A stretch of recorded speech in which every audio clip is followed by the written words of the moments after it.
O Senhor esteja convosco. Proclamação do Evangelho de Jesus Cristo segundo João.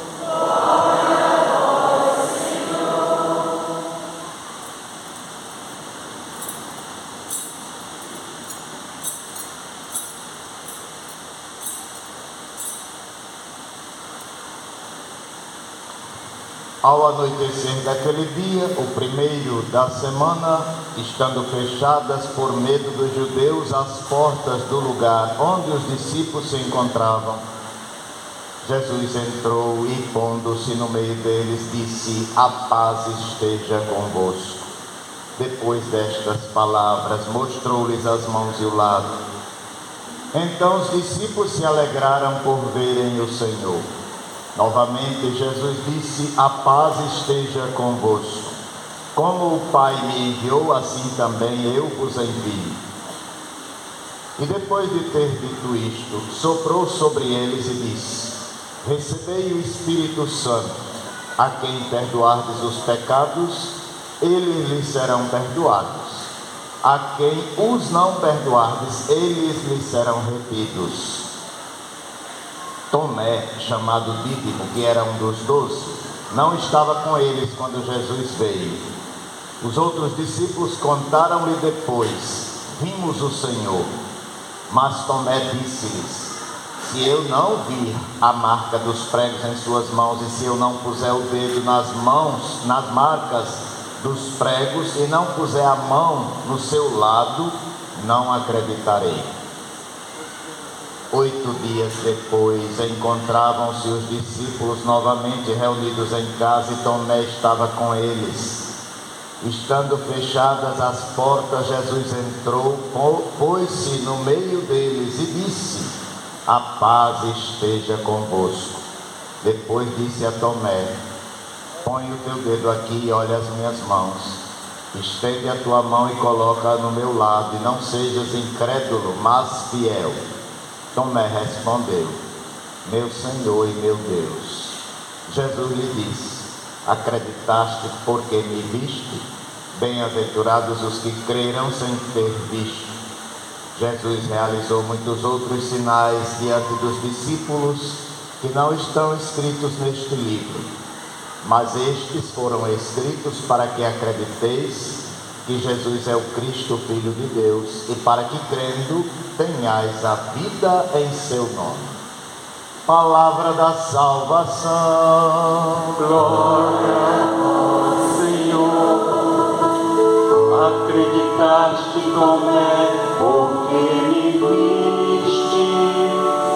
Felizes os que creram sem ter visto. Aleluia, aleluia, aleluia, aleluia, aleluia, aleluia, aleluia, aleluia.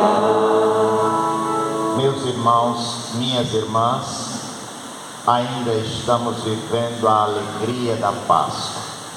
Estamos exatamente nesse 8º dia. 8 dias depois, Jesus aparece novamente aos discípulos, como hoje a nós. 8 dias depois da Páscoa. Vocês perceberam esse detalhe no Evangelho que falou inicialmente no primeiro dia da semana, há 8 dias atrás, o domingo. Primeiro dia da semana é o domingo. 8 dias depois, no primeiro Tomé não estava, no segundo momento Tomé estava. No primeiro ele não estava, não acreditou, perdeu a experiência do ressuscitado. Já no segundo momento, 8 dias depois, que é exatamente hoje, o Senhor volta. E foi aí que ele deu aquele passo a mais. Meu Senhor e meu Deus. Como é importante não perder esse dia com o Senhor. Senão vamos ficar de portas trancadas e com medo. Então a igreja hoje prolonga esse dia. É como se quiséssemos sacudir um pouco mais. E isso não pode passar como se fosse apenas uma celebração bonita, como algo que se escuta e depois se esquece. Cristo ressuscitou, mas é preciso cada um se perguntar o que foi que isso mudou na minha vida. A ressurreição entrou em mim? Ou então, do contrário, continua tudo do mesmo jeito? O Evangelho começou com uma imagem, dizendo que as portas estavam fechadas. Claro, estavam com medo, estavam se sentindo culpados, medo de tudo que aconteceu, frustrados, culpados. Na hora H abandonaram o Senhor, um negou, outro abandonou. É como se dissesse assim: na hora H eu não fui a pessoa que eu deveria ter sido. Tudo trancado. E isso não é só deles não, é também nosso.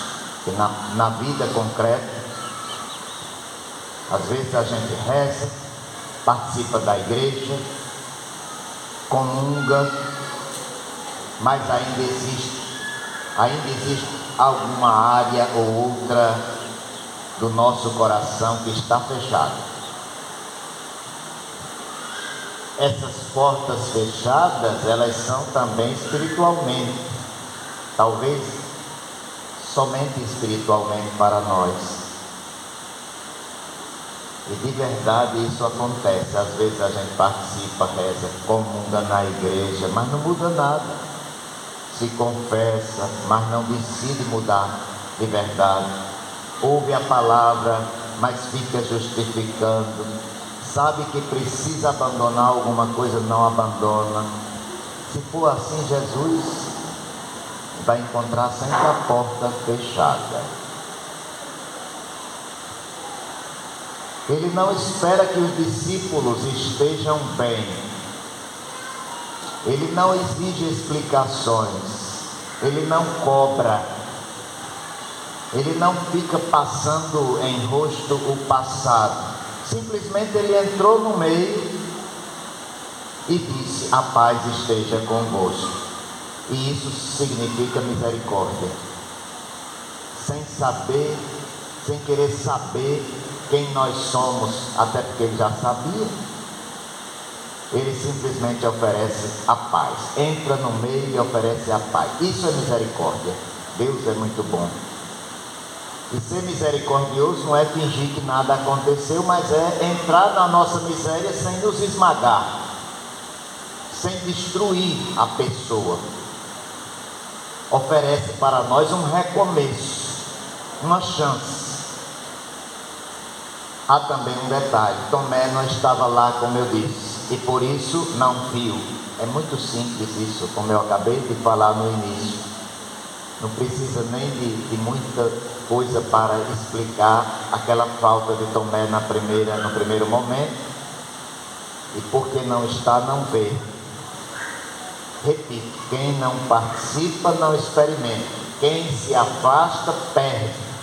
E depois ainda fica dizendo assim: Deus não fala comigo, eu não sinto nada, eu não consigo que minha fé fique mais morna, mais quente, aliás, mas a minha fé é sempre fria.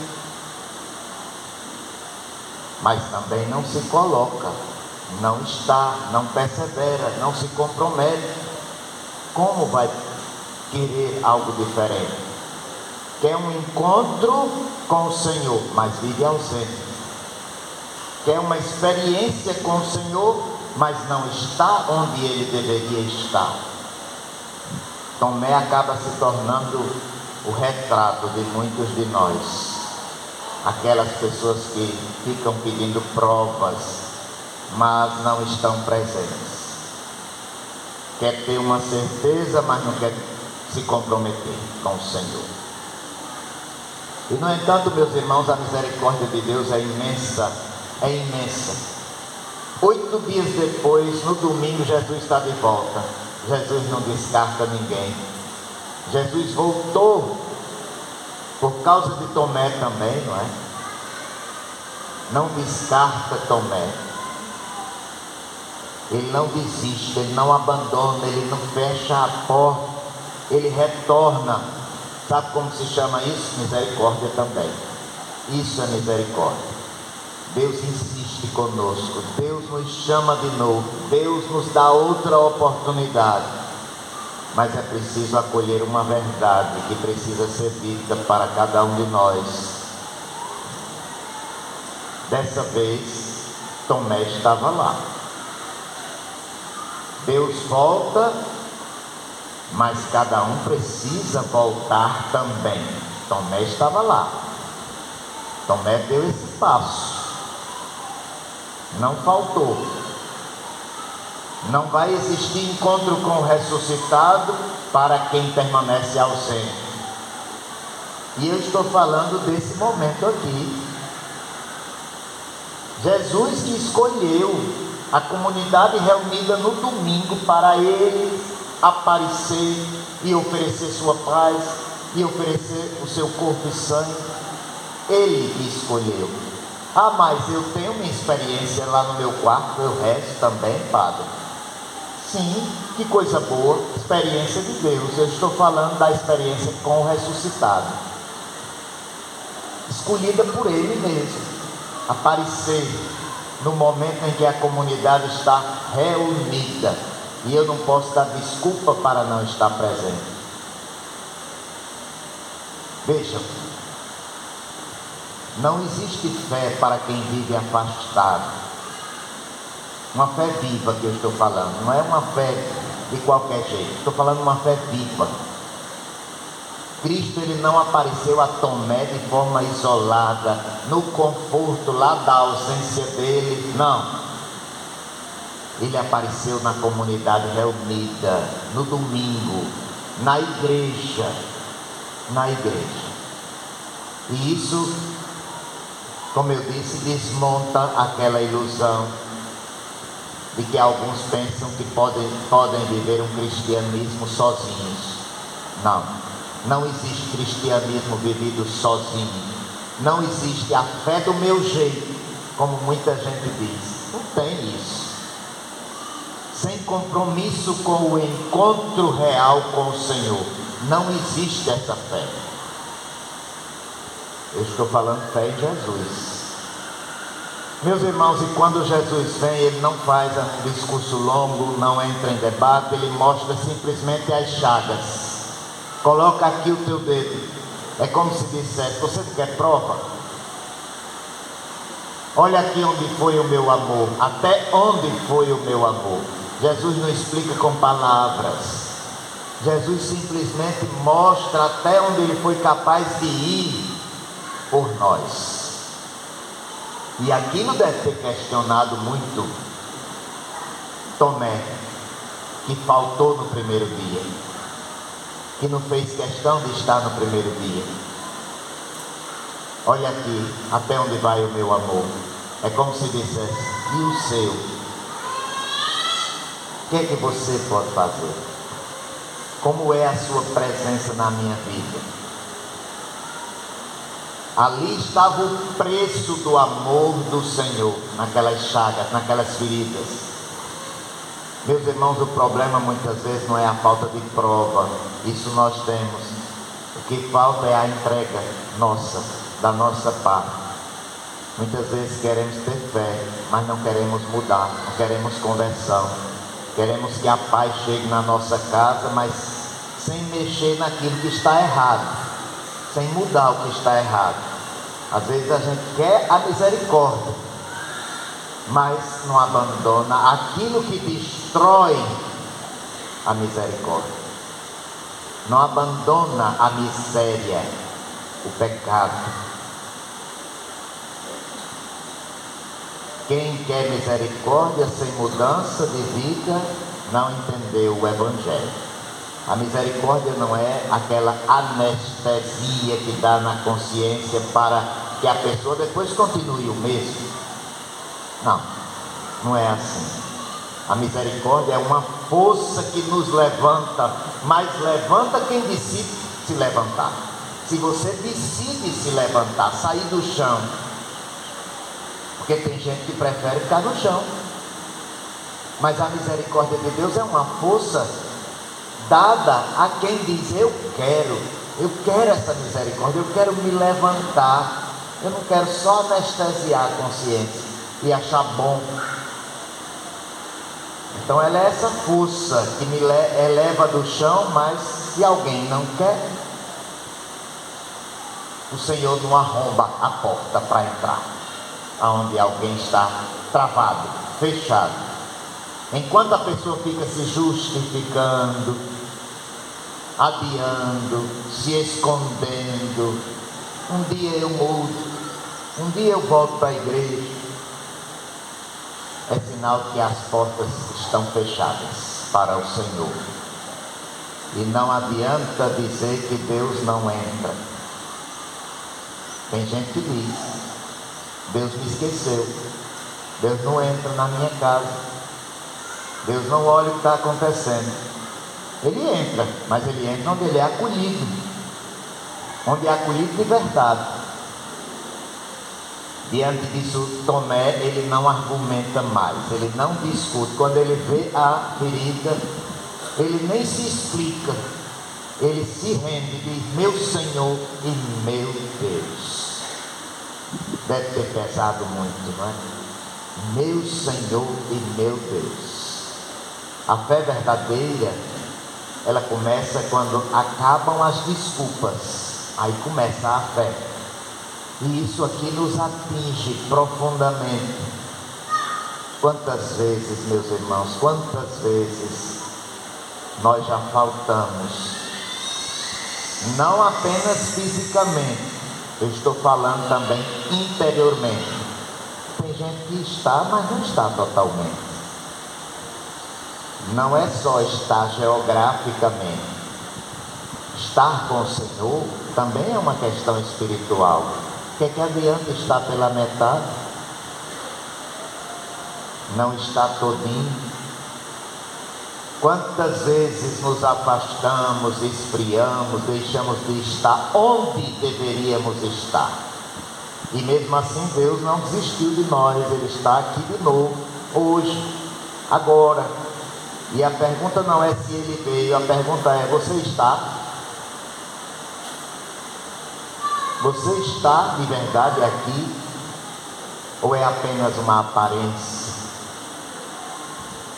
Como eu disse, existe um risco muito sério de estar na igreja e continuar fechado por dentro, participar e não se entregar, ouvir e não mudar. E isso, no fundo, é recusar a misericórdia. E isso chega de forma muito concreta na vida cotidiana, no nosso dia a dia, porque existem famílias que há anos estão carregando aqueles silêncios pesados, aquelas feridas mal curadas, ou não curadas de forma alguma, palavras que foram ditas ou que não foram ditas, algumas de forma errada, palavras que saíram de forma errada e nunca foram reparadas. É dessa forma que as portas estão fechadas no concreto da vida. Gente que divide a mesma casa, mas vive distante por dentro um do outro. Isso é viver de portas fechadas para o Senhor. E a gente sabe que isso tem e muito. Maridos e esposas que convivem, mas já não se encaram, não se escutam, não dialogam. Pais e filhos que não se toleram. Tem sim.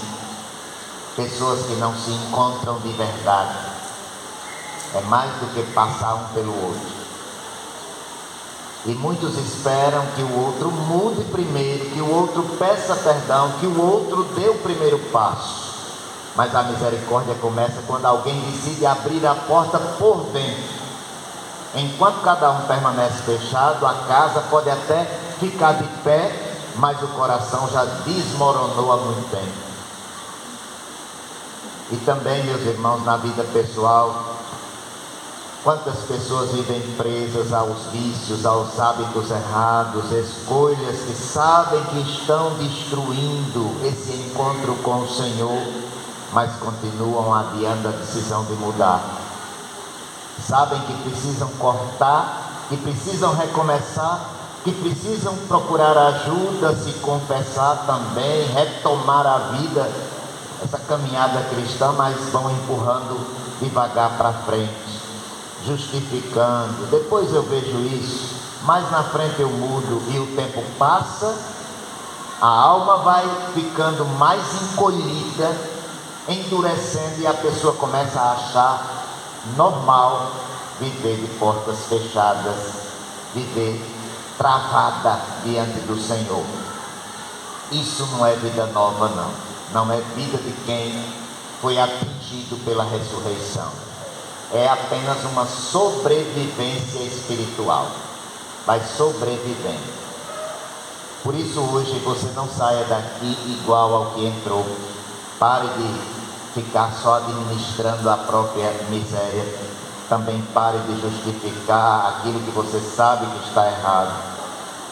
Pare de adiar aquilo que Deus já te pediu tantas vezes, tantas vezes. Volte de verdade hoje. Abra de verdade a porta, entregue de verdade, porque quando isso acontece, a fé deixa de ser discurso e torna-se um encontro com o Senhor, como aquele de Tomé, quando ele viu, se encontrou de verdade ali com o Senhor, quando ele viu as feridas.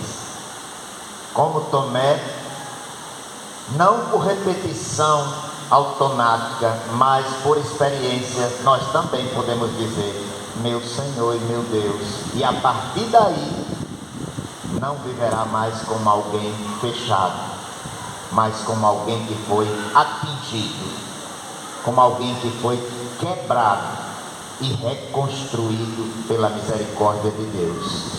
E guarde bem isso aí no seu coração: a misericórdia de Deus está sendo oferecida hoje, mas ela não ficará para sempre esperando você, não. Ele é infinitamente bom, mas ele te oferece a misericórdia hoje. Ou você abre a porta agora, ou continua para sempre adiando e fechando, ou talvez sempre fechado. E quem permanece fechado, permanece longe da vida. Hoje é o dia, hoje é a hora, não adie mais.